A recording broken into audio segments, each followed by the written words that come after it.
Hello everyone and welcome to another Mario Maker Monday video. This week we are going to play through some uncleared levels. We are focusing on two different creators today in this video.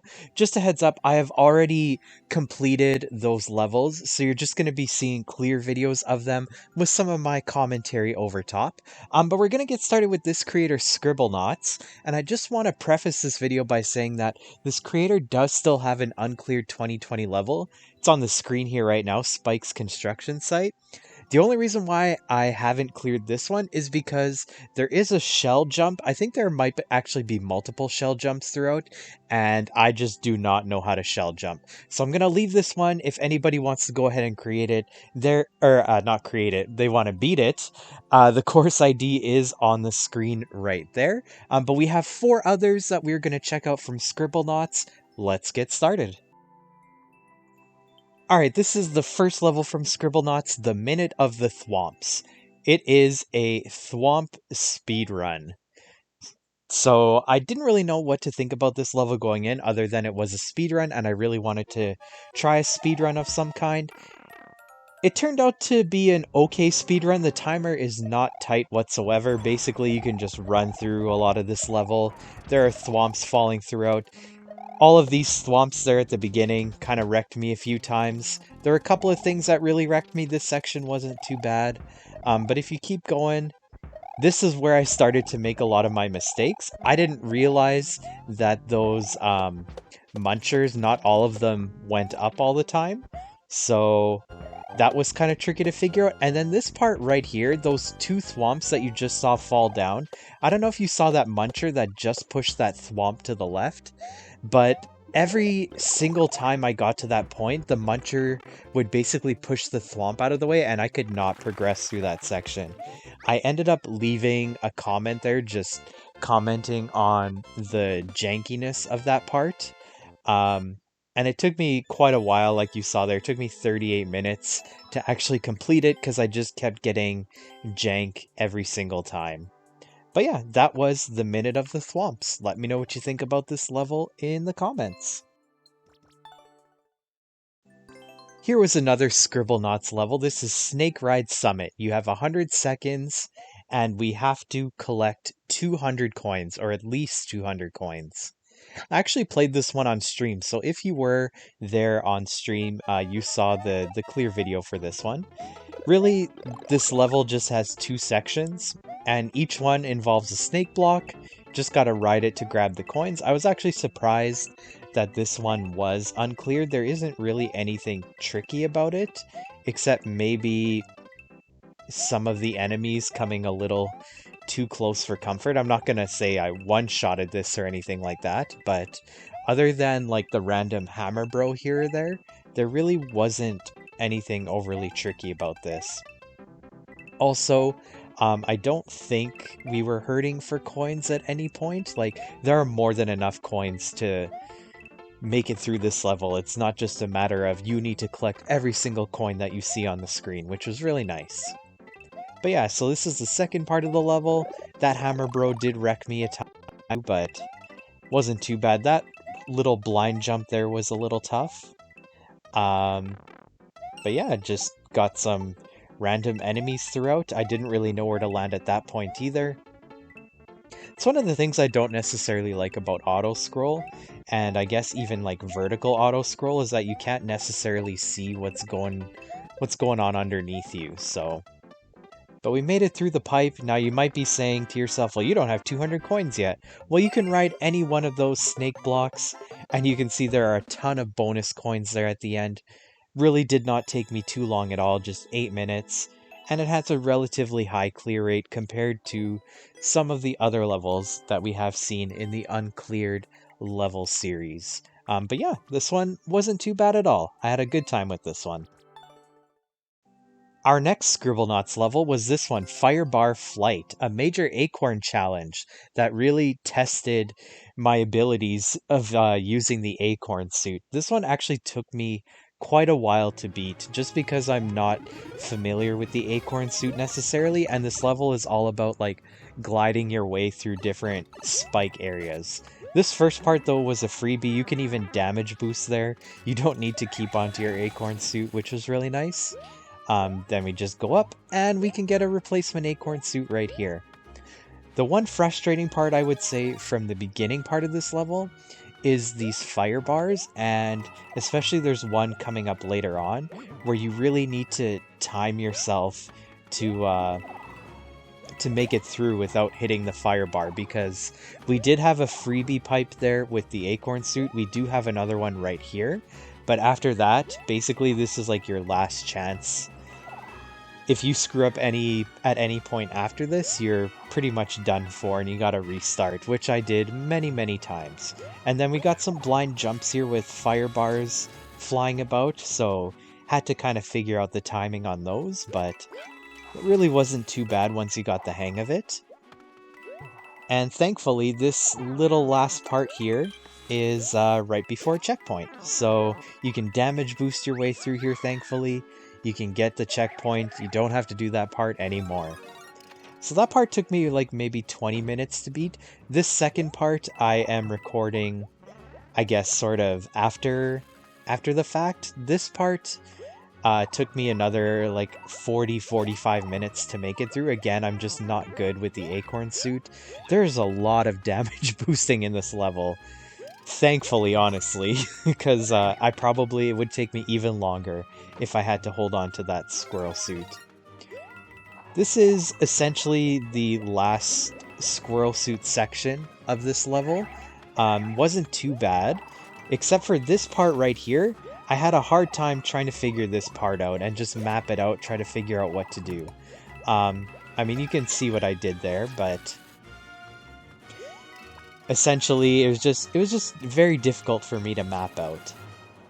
I tried to cheese it by jumping on that Mecha Koopa that was flying about there, and even that proved to be very difficult. And now all of a sudden there is a Ludwig boss fight. I don't know where Ludwig came from. I don't know why he's in this level. I don't know why there's a boss fight, but hey, whatever. I'll take it. It was actually a little bit tough just because of the swinging fire bars, and when I was playing through it a couple of times before that, Ludwig tended to like go into the fire bars, and I had no way of hitting him because he was just like cheesing it in the fire bars to the point where I couldn't hit him at all. I almost died at that point right there with the swinging fire bars trying to go through the key door. Thankfully, this time I was able to make it through and just jump over the Mecha Koopa to the end. Yeah, so my clear time, 1 hour and 19 minutes. But you can see it was a very low clear rate. A lot of those attempts admittedly were from me. I think I sunk maybe 100 attempts into it. But I think when I started it already had more than 100 attempts. I can't remember. You can go back to the beginning and check. But it was a fun level. This is the last Scriblnots level I was able to beat. This one is called Blastoff. And it is a Super Mario 3 style level. Takes place in the airship theme, I believe it was. Yeah, so the nighttime airship, I don't really have a lot to say about this level. There's like one jump in particular that proved to be pretty difficult. I'll mention that when it comes, but we start off with a P-switch, I guess, maze or course section. But a lot of this level is just a lot of thwomps and P-switches. That's basically the theme of this level. There's the occasional bomb here and there as well, but that jump these jumps right here with the on-off switches, some of the on-off switches were just placed in very awkward, I guess, like, just awkward places. That one was a very tight squeeze there with the thwomp falling down, but hey, we got a checkpoint. That was probably the hardest jump of them all, or just even the hardest section of them all, but this second section, I was able to one-shot with no problem whatsoever. Again, it's just another P-switch block course. Got some thwomps throughout. Thankfully, the thwomps fall very slowly, so you got plenty of time to make it through. And into the pipe, where we have one last section here. It is just an on-off section. You just gotta hit the on-off blocks. There was really nothing to the end of this. And we're just basically mazing our way through this.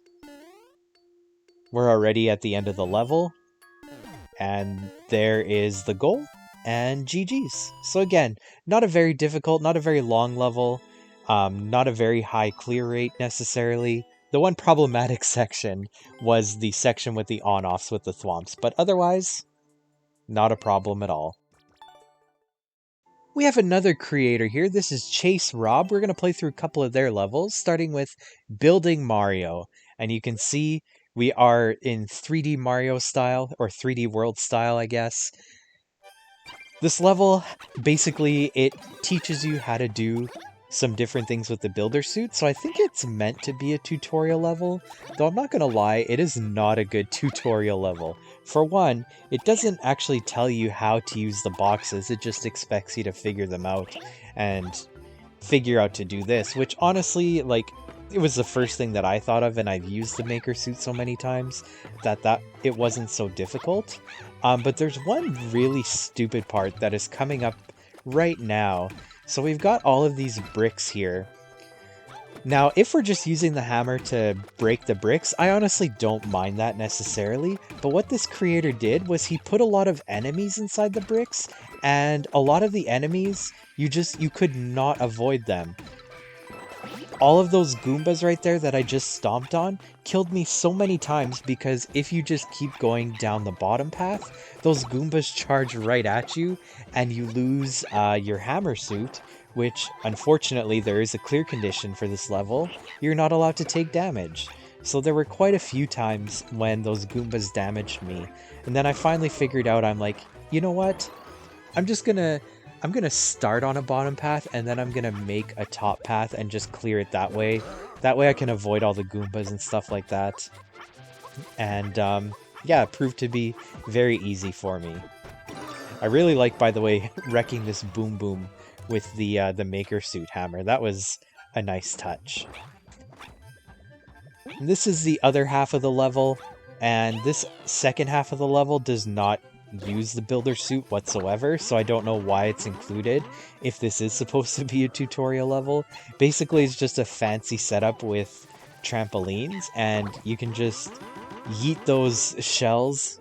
They're gonna bounce up the trampolines, although there were a few times when they would rebound back at me, and then again, the jankiness of the maker suit and the fact that there's a clear condition on this level, yeah, I had to restart quite a few times to that. I think there is a giant Boom Boom on the other side. I never actually checked to see what it was. And then I face planted there right at the end, right before I grabbed the flag. So yeah, this level, if they were trying to teach you to use the builder suit, like, it did a good job of getting you to use the builder suit in different ways, but the instructions were just very unclear on what to do, and those stupid Goombas that were hidden in the blocks just, they seemed very unfair to me. This is our final ChaseRob level. This is Speeding Through the Castle, another 3D World style level. And we're going to see here, this one also has a clear condition. Reach the goal in a Koopa Troopa car. Man, these clear conditions, I don't know what to say about them. I don't mind using the car in levels, but I don't know, like, there's just something about the 3D World style in general that just feels really janky to me a lot of the time, that I don't necessarily like playing levels in the 3D World style. Anyways, you could see that we had to climb the hill in our car there. Now we got another driving section, although I don't know why there is a car clear condition here, because, or even why there's a car in this section, because I did not use the car. I just jumped out of the car and jumped up to the warp block. Now we got a Boom Boom fight. Yet another Boom Boom fight from this creator. So there really isn't much to this level. Like, I get that I kind of cheesed a lot of the second part, the part that we just saw. But really, trying to go through the course is just very unnecessary. And now this is the final little bit here. Honestly, when I got to the end of this section, I kind of forgot that there was a clear condition. So I was like trying to eliminate the bullies, and now I'm like, oh yeah, there's a clear condition. I should just use the car. But it's just 1, 2 jumps to the finish line, and that's all there is to this level. Again, it didn't take me very long at all. Yeah, just mainly it was the jankiness of the 3D style and the car and driving the car up the hill and stuff like that that proved to be the most difficult. But otherwise, not a difficult level at all. Alright everyone, that's going to do it for this video. If you did enjoy it, please leave a like, leave a comment, consider subscribing if you haven't already done so. Also, if you do enjoy watching uncleared levels, on Tuesdays and Thursdays I've started uploading just some clear levels or clear videos of uncleared levels from 2020. So again, if that is your thing, feel free to check them out. There's no commentary on those, but maybe in the future there will be some commentary just like there was for this video. But that's going to do it for this one. Until next time, have a good one, and I'll talk to you later.